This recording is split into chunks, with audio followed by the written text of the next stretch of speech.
Hey there, welcome to the Traveling Homesteader. I'm Kathy, and today we're going to be doing something a little different. I hope it's a little different. In the nature of fiber and spinning and learning, I've actually signed up for a class on weaving. And yeah, I'm outside for a minute in front of the Eugene Textile Center, which is a cool place local to me that serves the fiber community in a lot of different ways. And this is an opportunity I felt for me to be able to learn something new and different. And so for the next 4 weeks, I'll be in this class on Saturdays. And so hopefully over that time, we'll be able to show you some different things along the way. And the cool thing about taking classes like this to me is that you get to meet new people, you get to find out new things, and kind of do a little networking. But then also, you also learn how to do a new skill. And in my case, I've been wanting to learn weaving for, I'd say, over 20 years now, ever since I was in high school when we had that offered at my high school. So hopefully in this video, you'll be able to see some different things that we'll learn and have some fun along the way.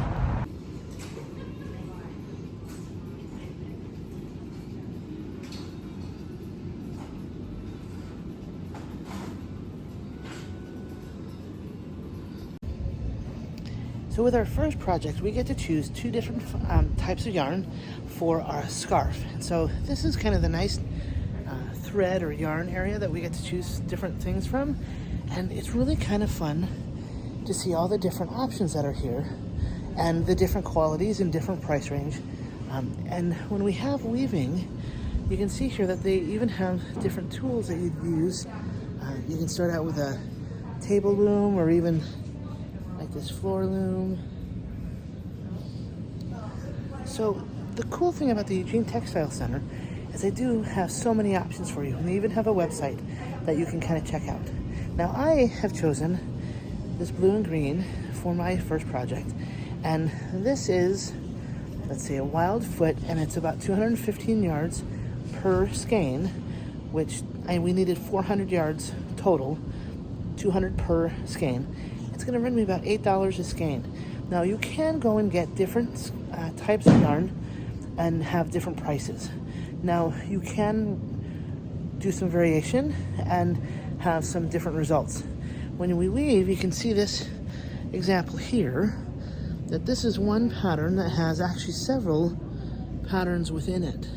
And that's the cool thing, I think, with weaving, is that you have so many different options. Like with this example, that they decided to use color as the difference in pattern. And so this one, it says, it has this nice description, Shetland blanket, color gap woven with neutrals. And so this is something that we're gonna learn along the way, is kind of how to read a pattern, how to talk about structure and set and yarn and all that good stuff. And so when we have these different options, I get kind of excited. And this is yet another example of something that somebody has woven. Again, using different colors and textures to help show something interesting. Okay, so if you see, like this scarf here, which is lovely. I really didn't measure. It ended up being a little short, but you know what? No, it's fine. It's fine. Right? So even though when I measured it, I didn't do what we did. I just said, I think this is 2.5 inches, 2.5 yards. I was wrong. I didn't measure. And so it came out a little bit of a short start compared to what I would normally make for myself. But it's, it's fun. It's fun. Yeah. Ooh, and it's really warm. So these 4 things.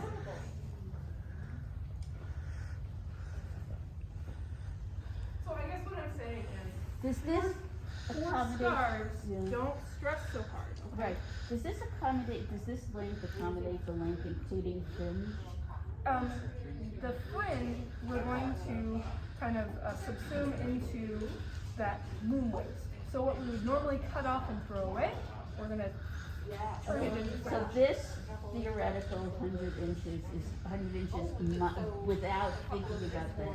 It does include the fringe. So it's 100 inches fringe, that's just fringe to fringe. It's 100 inches from the front of the loom all the way to the other end. Right. Some of that will be cut off and thrown away. Sure, that's fine. Some of it will be framed, some of it will be a scarf. Okay, cool. Does that make sense? Yep. So, it will not be long, your scarf will not be longer than 100 inches. Right. It I'm will be shorter. wondering more about how much shorter it is. A little shorter.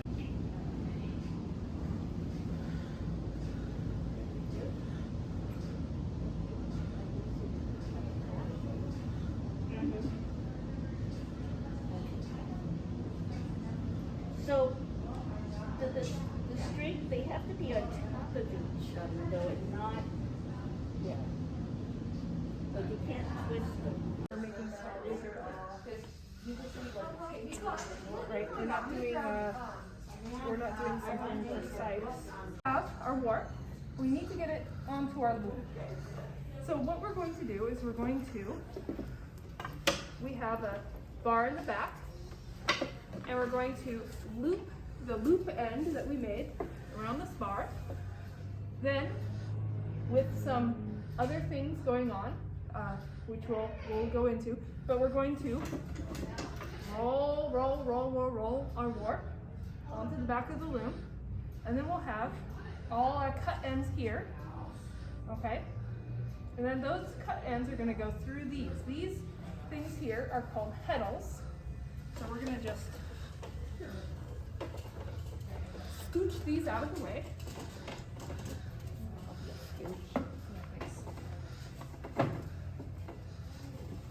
And these are easier or harder to scooch depending on the loom. Yep. Okay.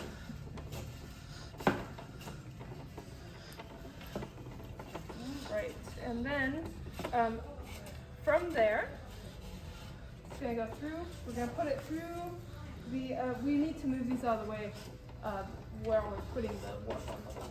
So that's what I'm doing now. Okay. So it's going to go through all of these in a pattern, which we'll talk about. And then we put it through this piece of hardware here. This is called the reed, okay? And the reed is what determines how spaced apart your yarn is. So remember how we said 8 ends an inch? You're going to double check that your loom says 8, and you've got 8 ends per inch reed in your loom. You do. You got it set up ahead of time. Okay. Where does it determine that? There's a little number you can barely see written Right on the side. Oh. So you'll take this off and take it. But right now. So these are intertwined, and I should have known that. And the next night, you're just nail staples and you'll see the things.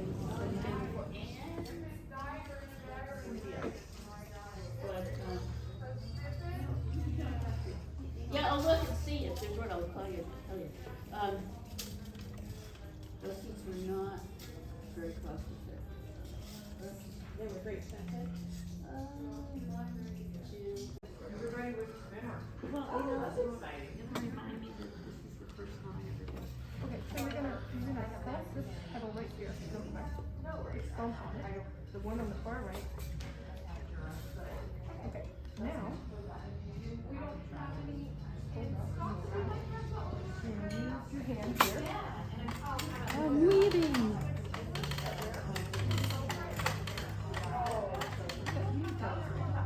Not pull back.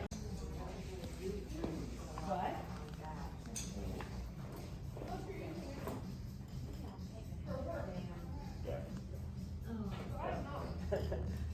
This is what I wanted.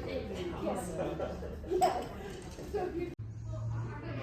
here I am continuing to work on my scarf that I started, and you can see I've kind of come a little ways, but I still have more to go yet. It's about 2 yards in length total, but I'm about not quite halfway there. So when I start, I have to just put through and kind of watch where my bobbin goes so that I can take the appropriate tension.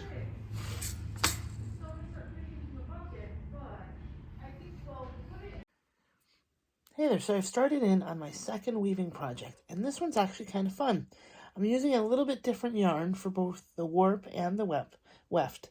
And this is called a sampler pattern, and I've decided to do it basically in a natural color, or like a white and a what they call lipstick. It's a nice bright red, which is kind of fun. And this, between both of the cotton yarn that I'm using, has a nice sheen to it.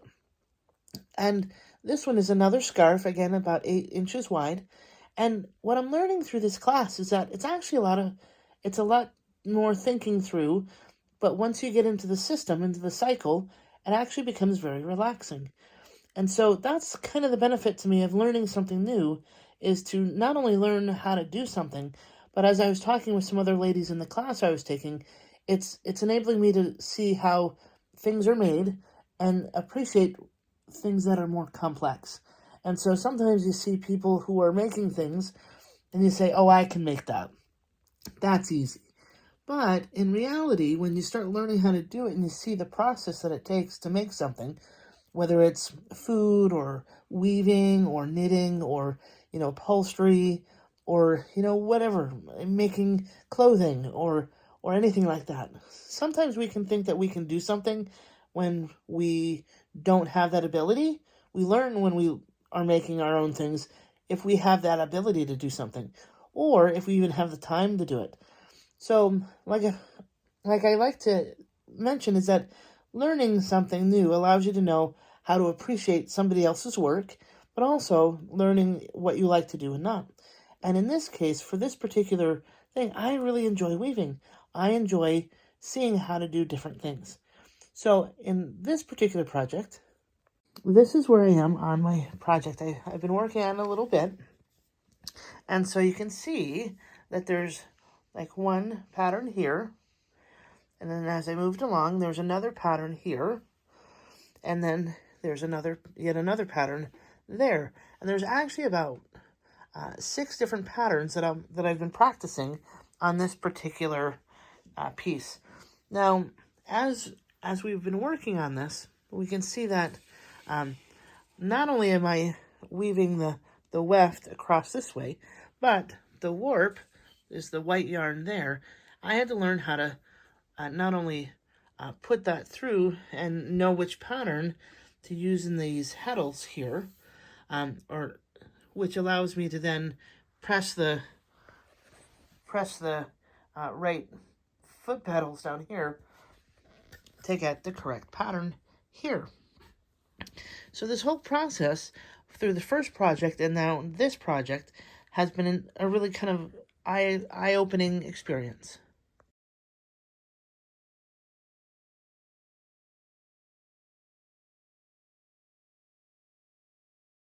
So in the next 2 weeks, I'll be actually going and doing 2 more classes for this particular class that I paid for.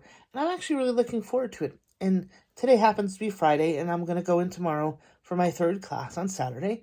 This next class we'll be working on making placemats, which is going to be kind of interesting because that is yet another type of pattern. It's going to be a little bit bigger in width the dimensions will be bigger, but also we're going to be making 4 of those in one sitting. So hopefully that'll end up being kind of interesting too. So with that being said, I really encourage you to take the time to learn something new and different that you've maybe not taken the time to before, if for nothing else to see how what it takes to learn to make something, and to see kind of the ins and outs of what it is. Because sometimes we may find, as another friend pointed out, we all go to craft fairs probably and see what people make and say, oh, I can make that, or I can make that, or whatever. But then the question comes down to, then why haven't you? If you can make that, then go make it, and make it for less. And so when we price things for the things that we do make, we have to take into account our time, our supplies. Like I'm making something now that I'm actually trying to be very careful to make a conscious effort to actually figure out what it takes me to make that item. And to this point, to try to keep me at selling this item I want to be able to sell the item for between $15 and $20 because I figure that's kind of a fair range. I need to keep my cost, I figure, down to about $5. So that way I can say, okay, it's a fair, I can make this for a decent amount and then also get a profit, but have it be fair for the people purchasing, that they get a fair amount back in return. And so when we do that, when we keep track of what our expenses are, then we can kind of better gauge and say, okay, this is a good price or that's a bad price. So then when we go out and see what will help other people make things, we can kind of gauge from what we know, oh, that's a really good price, or oh, no, that's really not so great.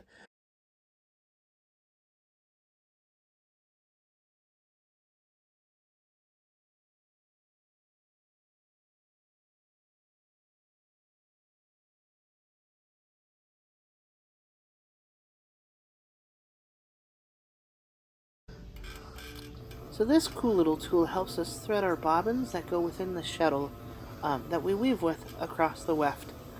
And it was really pretty awesome because essentially it's just a sewing machine engine with a little hook on it that you can rotate around. And the presser foot is actually down on the floor just to the right that I'm pressing with my foot.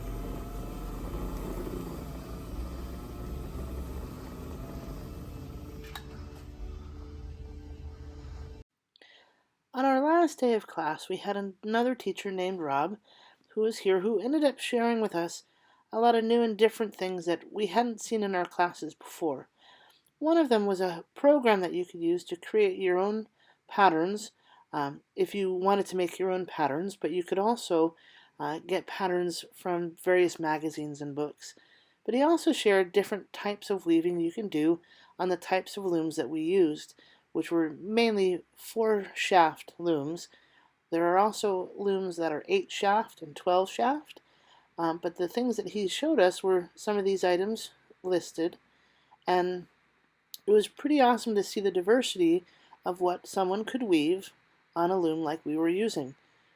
And there are so many different options that you can use, and it was nice to see what exactly you could do. In addition, he helped us learn how to read the labels on different yarns so we could know the difference between, say, a 5-2 cotton and an 8-2 cotton. And for your reference, this is another angle of the store where you can actually see all the sorts of resources they have, plus several of the different types of looms that they have available for you to purchase. They have the opportunity for people to consign their looms here as well.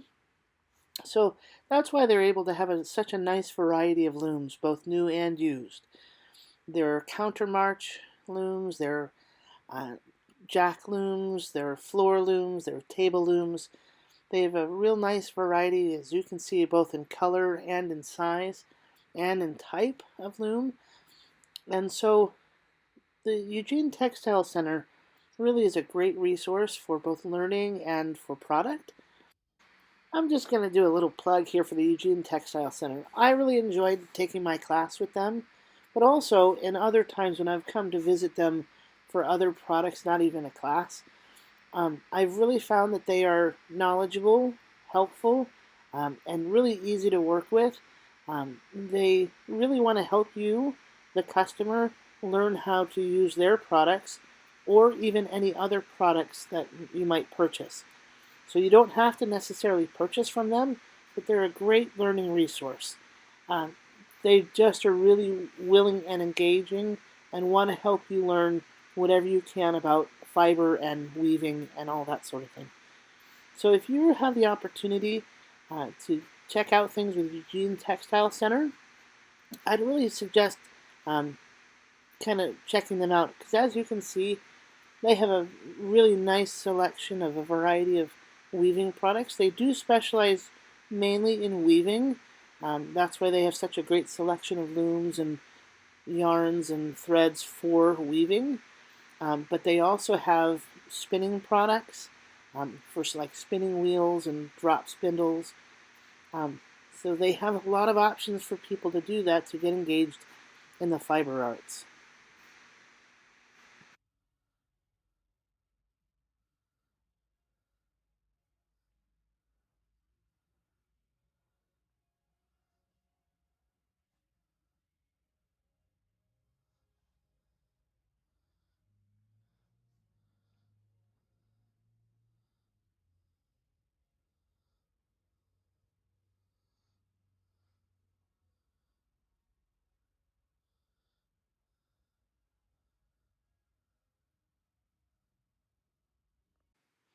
So in addition to their, what you might call dry side, this is their dyeing studio, which is really kind of a cool space where they do have classes where you can learn how to dye different fibers. And the woman who does this, her name is Janice, and she will dye probably most of that yarn there, but she will also use this tool to help spin hanks off of what she will dye. And in talking with her, she really is a rather interesting woman who really is passionate about dyeing fiber. And she's been doing it for years, and this is some projects that she has laid out. And I just found in talking with her and some of the other people who did the dyeing portion of fiber that there's just so much to it that is really kind of fun and interesting.